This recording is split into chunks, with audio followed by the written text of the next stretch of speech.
देखना, सामने मेरे ही गुरुजन पितामह चचेरे भाई खड़े हैं। मैं इन्हें कैसे मार सकता हूँ? मेरा मन विचलित हो रहा है। जब मैं अपने स्वजनों को युद्ध के लिए खड़ा देखता हूँ तो मेरे अंग शिथिल हो जाते हैं और मुख सूखने लगता है। हे माधव, मेरा गांडीव हाथ से गिर रहा है। मैं ये युद्ध नहीं करूँगा।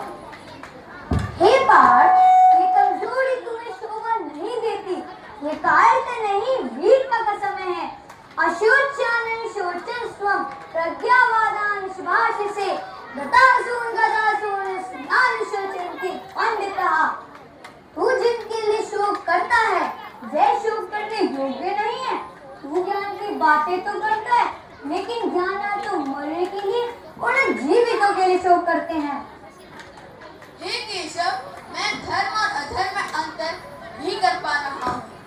कृपया मुझे सिखाइए कि क्या करना उचित है। हे पार्थ, केवल कर्म करने का अधिकार है, फल की चिंता मत करो। कर्मण्येवाधिकारस्ते मा फलेषु कदाचन मा कर्मफले हेतुर्भूर्मा ते षड्गो सब कर्मणि। केवल कर्म करने पर तुम्हारा अधिकार है, कर्म के फलों में कभी नहीं। इसलिए कर्म को फल के लिए मत करो और न ही कर्म करने में तुम्हारी आसक्ति हो। हे पार्थ, तू शरीर नहीं आत्मा है। शरीर नष्ट हो सकता है, आत्मा नहीं। नैनम छिद्रन्ति शस्त्राणि नैनम जयति पावका न चैनम क्लेदयन् जाकोने शोषयति मारुता।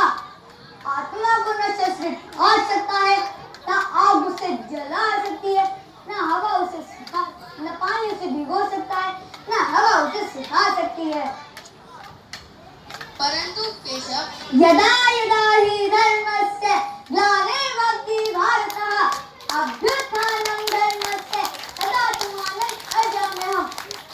एक बार जब जब धर्म ज्ञानी उसका लोप होता है और अधर्म में वृद्धि होती है, तब तब मैं धर्म के अभ्युत्थान के लिए स्वयं की रचना करता हूँ, अर्थात अवतार लेता हूँ।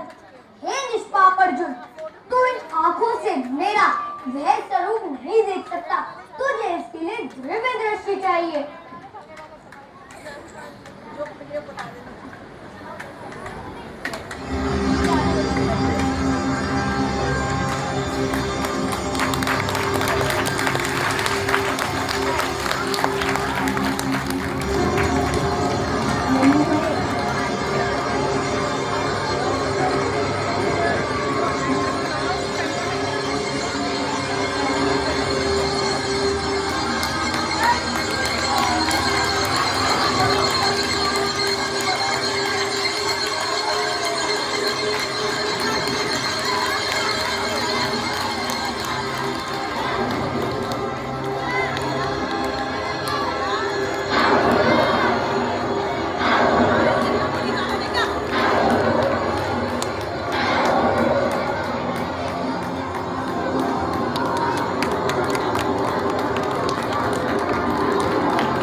हम्म।